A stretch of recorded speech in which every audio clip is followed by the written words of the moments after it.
If a radius bisects a chord, it means to say that a chord is divided into two equal parts.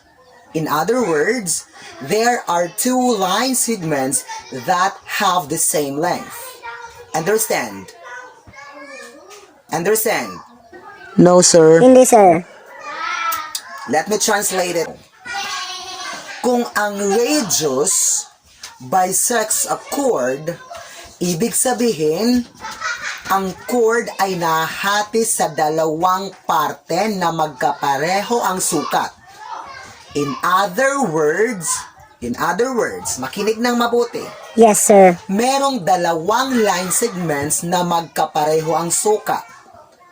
Naintindihan na ba? Naintindihan?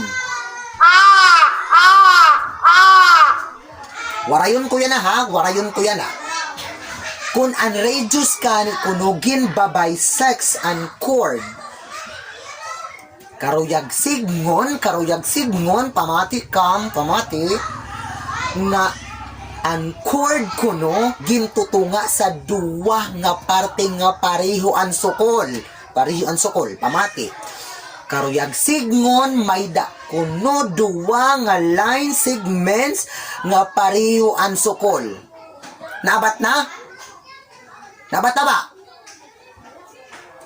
Wala lagi hap, sir. Wala lagi hapon, mag-anano pa man kay. Mag-anano pa man. Nag-English na, nag-Tagalog pa, nagwaray pa, mag-anano, mag-Espanyol na kitsine. Dugang pa. Hala, pamuroko kit. Malagi hapon.